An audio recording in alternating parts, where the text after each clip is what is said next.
तस्वीरें भी हम दिखा रहे हैं कोमल, बिल्कुल सही बात है कि महाराष्ट्र की राजनीति में भी एक नई तरीके की राजनीति के अध्याय की शुरुआत हो गई इस सरकार के साथ, क्योंकि किसको लोग अपने मन में रखते हैं, किसको असली और नकली मानते हैं, वो भी उन्होंने बिल्कुल क्लियर कर दिया। 3 तस्वीरें हम आपको दिखा रहे हैं।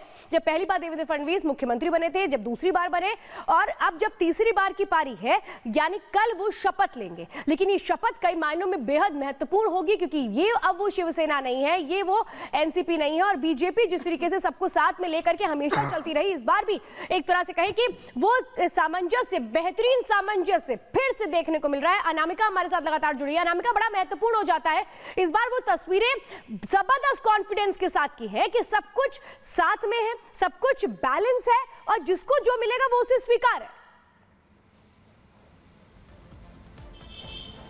और देखिए, ये दिखाने का प्रयास भी है बीजेपी की ओर से कि देखिए हमने सबको साथ लेके चला है। प्री पोल अलायंस था हमारा। हालांकि एकनाथ शिंदे ने जो जिस तरीके से 10 दिनों में जो उनकी एक्टिविटी रही, उससे लगा कि कुछ राजनीतिक तौर पे नाराज है वो, लेकिन अल्टीमेटली अंततः सब कुछ सही रहा, बेहतर रहा। और बेहतर होने के साथ साथ तीनों नेता एक साथ निकले। यहाँ से एकनाथ शिंदे फ्रंट सीट पर बैठे हुए थे, पीछे देवेंद्र फडणवीस थे, अजीत पवार थे, और यही तिकड़ी जो है हमने देखा भी सरकार चलाते वक्त, जब एकनाथ शिंदे मुख्यमंत्री थे, डिप्टी सीएम देवेंद्र फडणवीस थे, अजीत पवार भी थे, तो यही तिकड़ी एक बार फिर से पहुंची राजभवन। और इस बार कॉन्फिडेंस ज्यादा इसलिए है क्योंकि जो सीटें हैं बीजेपी की वो काफी ज्यादा हैं, और 230 सीटें जो है यहाँ पर इस बार जो महायुति ने जीती है, लिहाजा इन सीटों के साथ साथ जो कॉन्फिडेंस है वो नजर आ रहा है।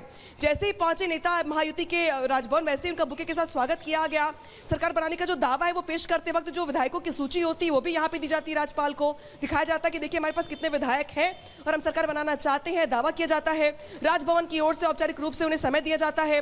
तो ये जो परंपरा है, ये जो प्रक्रिया है, इसको पूरा करवाया जा रहा है राजभवन के भीतर।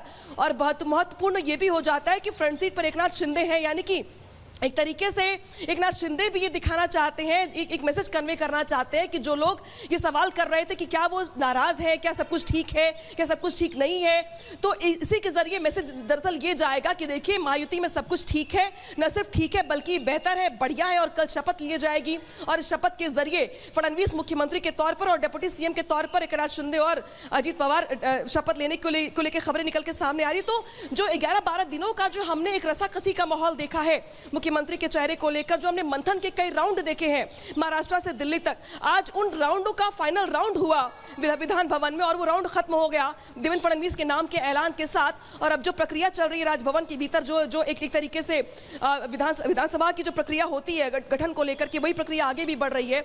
और कल शाम यही वक्त होगा जिस समय से हलचल बढ़ जाएगी आजाद मैदान में भी, और कुछ घंटों के बाद शपथ ग्रहण की जो प्रक्रिया है वो शुरू हो जाएगी। पीएम मोदी की मौजूदगी में, महाराष्ट्र के तमाम जो दिग्गज नेता हैं उनकी मौजूदगी में, कई केंद्रीय मंत्रियों की मौजूदगी में, कई राज्यों के मुख्यमंत्रियों की मौजूदगी में, कई वीवीआईपी गेस्ट की मौजूदगी में शपथ ग्रहण समारोह किया जाएगा।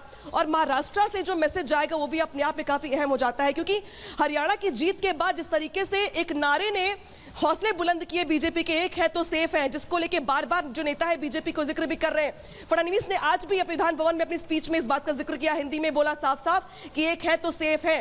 और इसी नारे के साथ साथ बीजेपी आगे बढ़ रही है। तो कहीं ना कहीं महाराष्ट्र की जीत बीजेपी के लिए बहुत मायने रखती है। आपको याद होगा 2019 का वो जो स्पीच था और जो शायरी थी फडणवीस की, वो कई सालों तक सोशल मीडिया पे वायरल रही है, आज तो कुछ ज्यादा वायरल हो रही है। तो वो कहीं ना कहीं फडणवीस ने जो वापसी की है, समंदर की तरह वापस लौट कर आए हैं और जबरदस्त वापसी की है। तो उस वापसी की जो तस्वीर है वो दिखाई दे रही है राजभवन में, जब फडणवीस आते हैं एकनाथ शिंदे के आवास पर, दिखाने का ये प्रयास करते हैं कि चलिए साथ चलते हैं, और यहीं पर इकट्ठे होते अजीत पवार भी। तो जो महायुति की नेताओं की एकता है वो यहाँ पे दिखाने का प्रयास किया जाता है। हालांकि पोर्टफोलियो को लेकर के भी कई राउंड की बैठकें और होंगी।